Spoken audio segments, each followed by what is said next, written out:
Hello everyone. I just wanted to go over kind of how I put the top bonder beam on this whole building. So I'm done with the cob walls and ready to put on the top beam where the roof will be sitting on. So I've chosen to use 2x6s, 2 layers of them, and then work around the entire building.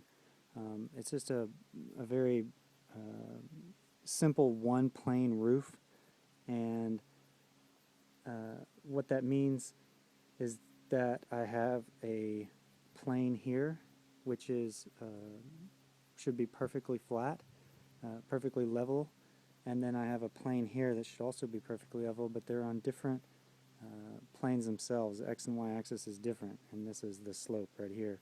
So I put those in first, and then I came along the sides to connect them and just jointed it all together.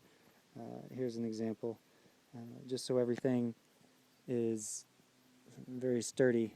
Used the end pieces that were going to be cut in this process as wedges to keep it pretty level across the entire slope here, so I get really close to the actual slope. I also took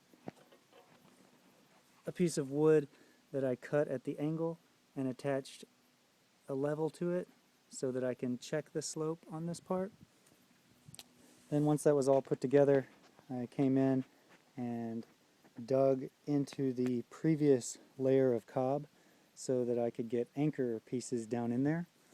Here is an example. It's just a 2x6 with 2 holes drilled in it and wire coming through. Then I set those down into the cob, and then the last step will be to come in and cob it all the way up to the 2x6. And you can see how it's been done over there finished. I have not cobbed all the way around the sides of the bonder beam because I want room to work in there. It's where you're going to have to put in the roof. So that will be one of the last steps, is after the ceiling comes in, cob up all the way to the ceiling and around those bonder beams. But right now I'm going to avoid it. Also should mention, I've underneath the bonder beam, you can see that I've put nails in there just for some extra support, just holding it into the cob that will go in there. And so we're almost ready for the roof here. Just a couple more steps.